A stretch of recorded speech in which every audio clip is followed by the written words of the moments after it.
Recently, we've all been hearing more and more about leveraging automation for our self-storage properties. I've been transitioning some of my own third-party managed properties over to this automated model, and I would love to share with you what made these sites a successful automated self-storage business. What I've learned and implemented has become the premise for my new guide, 3 Mile Storage Presents 3 Steps to Self-Storage Automation, and I want to send you access for only $1. Any self-storage owner can dramatically increase the value of their business by following this training. We're going to talk about live remote managers, contactless rentals, maintenance management, marketing, property management, and how to connect it all together. Plus, you'll also get some amazing bonuses for free. Bonus number 1, interviews with owners and operators using this automated model. Bonus number 2, a free analysis of the online attention your self-storage business is getting, because we all know attention equals rentals. Bonus number 3, free DaVinci lock. Bonus number 4, digital copy of the 3 Mile Storage book. And bonus number 5, a free 30-minute one-on-one implementation call. So go to 3mileautomation.com today to unlock mind-blowing value with automated self-storage. And as another bonus for those that take action today, you'll also be invited to join me and OpenTech Alliance on a one-day self-storage automation masterclass. You don't want to miss it. Again, go to 3mileautomation.com. Hi everyone, this is Jim Ross again with 3 Mile Storage and the Self-Storage Show. I'm going to continue this series where I'm talking with owners, operators in the unmanned automated storage model. Today I got Adam Armstrong with me today. How's it going? Doing good. How about yourself? Good, good. So Good. you're an owner, correct? Yes, sir. My wife and I, we own A&G Storage Solutions up in Blue Ridge, Georgia. Sweet. So yeah, you don't mind kind of give me a little backstory how you got into storage and kind of what made you decide doing the unmanned model here. Sure. So my wife and I, well, we've owned our facility for just over a year now. This past December was our 1-year anniversary. We were actually looking to buy a cabin in the North Georgia mountains, and I found a tab on the commercial real estate page I was looking at, and we owned office space down here in the Metro Atlanta area, and I was like, oh, I wonder how much commercial properties are going for. Yeah. Seventh, eighth page, I found this self-storage facility for sale. I was like, wow, I couldn't believe it. We made an offer right away. It's just 100 units, but it was only 12% occupied when the day we closed on it. And everyone told me I was crazy for doing this. I ignored everybody's advice. I just had this gut feeling about it. And needless to say, present day we're completely full and on a waiting list. And we only go out there about twice a month, if even that. We make sure to go out there at least once a month, do any maintenance and so forth. But that's how we got into it. It's kind of by accident almost. Congrats. I love stories Thank like you. that when it's home run, your first time into it, you find a site like that that kind of fell in your lap. That's Mhm. 12% occupancy. That's what everyone's looking for. If there's like upside like that, yeah, Mhm. it'd be crazy not to jump at that. So congrats. That's cool to hear. Well, thank you. So it sounds like you're kind of remote. It kind of sounds like a little more of a rural area. No, we are. My wife and I, we live here in the North Metro Atlanta area. From our house, it's an hour and a half from driveway to driveway. And that was going to be a challenge for us. We do have family that lives up there, Yeah. but they're kind of elderly and whatnot. So, they couldn't, probably go out of, if I called them up, said, hey, I need you to go to the storage facility, that was probably going to be a small chance of them actually getting over there because they need someone to drive for them. So, Yeah. it was one of those weird situations. So we kind of factored that in, and we knew from the get-go that we were going to need to automate it as much as we could. Yep. Luckily, our security guy also owns a couple self-storage businesses, and he's a whiz when it comes to automation, security, setting things up. He uses an unmanned model himself, so he understood it, and he was vital in getting us there over the course of a couple months. That's great. Yeah. I mean, since you brought it up, you kind of tell me some of the pieces that you kind of had to put together in order for it to kind of all work cohesively and having this model work. Sure. So the first thing that we quickly realized what we needed was combination locks. We used DaVinci locks up at our units and whatnot, and any combination lock is going to work.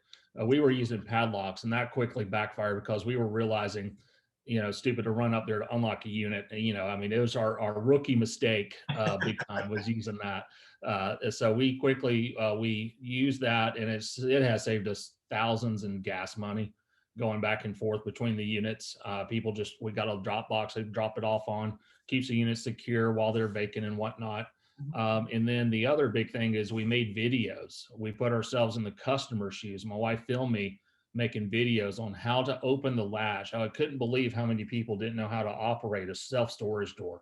I mean, something so simple, right? You think it's so simple, but a lot of people have never used self-storage before. And so we put ourselves in, we kind of, both of us answering the phone, we kind of put together a frequently asked question list, and made videos and showed people how to do it, how to exit the gate, how to put your pin in. I mean, if you could think of it, we made several videos, and now that's implemented into our welcome video. We have a whole separate welcome package that we send people now, and they can watch these videos, and they're only, maybe 30 seconds long to maybe 2 minutes long max, and that's it. But those short welcome videos probably saves you a ton of other calls later on. And how do I do this? What about this? Yeah, so that's fantastic. Use a little bit of your time, leverage it, spread it out, and scale it so much better for customer service. So Exactly. I'm gonna check out your videos because I'm a video Send guy, you a link. obviously. So yeah, the more videos you can get like that, the better. So that's fantastic. So now it's good. Good thing you had a gate guy that's good at that kind of stuff to put it all together, because that's invaluable. And you said you made some rookie mistakes. The whole point of me doing this is so we can help save some other people from. Oh, sure. And I'll be the first to tell you if I make a mistake and I can help save anybody time or money into fixing their mistake straight out of the gate, I'm all about it. I wish I could have found more people like yourself and other folks who, are very active in the self-storage industry. I've never, so far, I haven't met an owner who doesn't like talking about self-storage or anything like that. So, it's just, if you're looking to buy, I would go, if you're going buy a place, stop in, they'll probably talk your ear off. I know if you stopped in at my place, I'll talk to you, and I'll tell you everything I learned. The other big thing that I wish I would have done earlier was fix our gate system. Needless to say, we had a third party gate company. Yeah. And that was a pain in the butt because we had to keep a computer on site to talk to the gate. And we all went into our CRM software. We ended up bypassing that third party applicator and we went into the cloud. We had a lot of issues with the gate not working. The internet up there is terrible in the mountains. Yeah, I bet. That's a huge issue up there, actually. And since we moved it to the cloud, we've had zero issues, whereas before it would not communicate.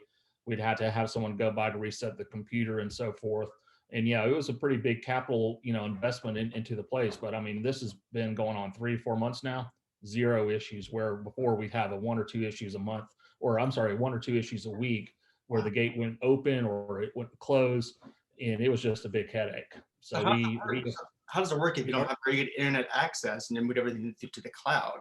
How does that work? We discovered as well that we actually somehow had the lowest tier internet out of our service plan for whatever reason. And so, we jumped it up and the bill went up, $20-$30 to the highest level.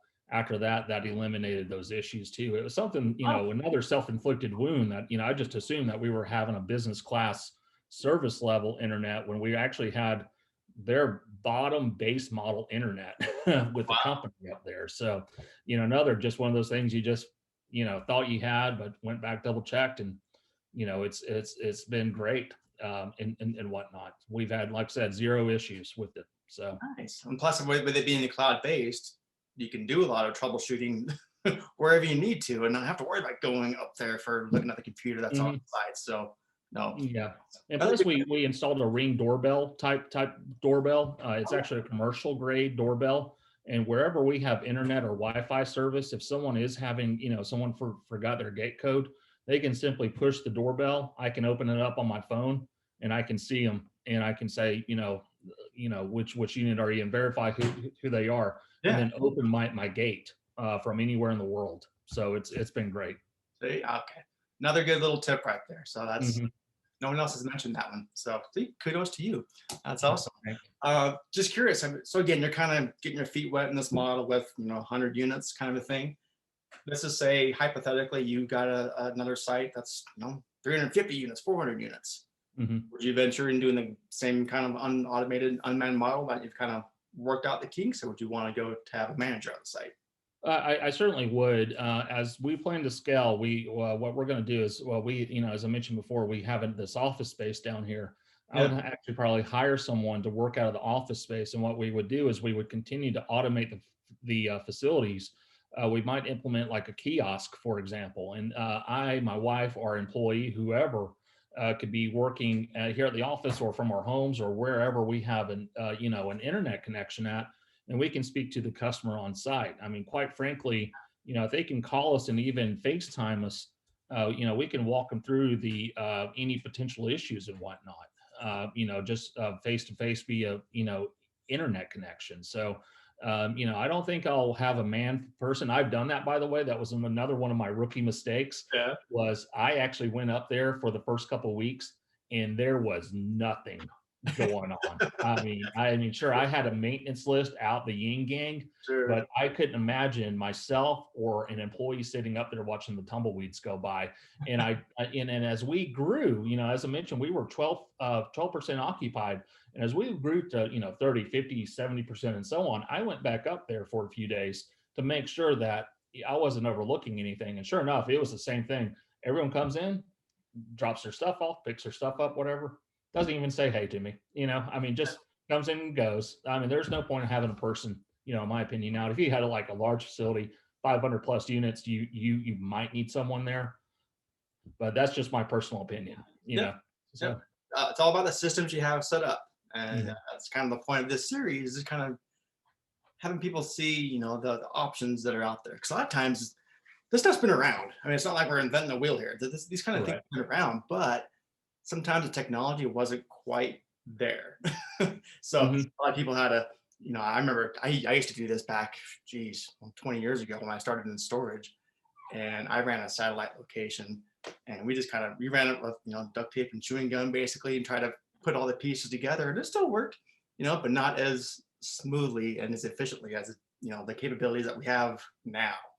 So that's why we're doing this kind of series, just to open up people's minds or see, what's actually there, and if you can do things a little more efficiently and profitably. So this has been Sure. eye-opening for me too, man. I'm taking some notes. I got a couple things I want to. That's why I'm doing this, because I'm learning right along with people. As a couple Oh, of sure. here and there that helps tweak and make things more efficient.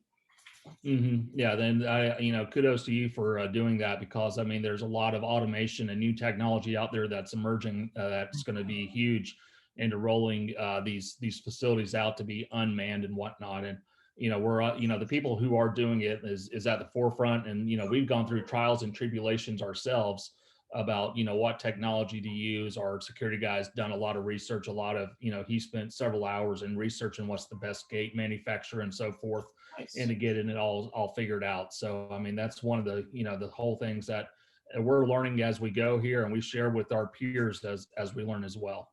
Yep. That's one thing about this industry. We're great about, like you said, once you talk about storage, it's kind of like CrossFit. You can't shut up about it. We're Hmm. very we're very open, to helping everybody else, and just raise everyone's operations just by talking and learning from each other. So Yeah. it's great Hey, industry excuse me that way. just a minute. I got someone out here that's saying hello in my hallway. We're gonna So wrap it up anyway, man. So okay. thank you for taking time and being on the show. Thank you. All right. Thanks, Jim. And Take care. Bye bye.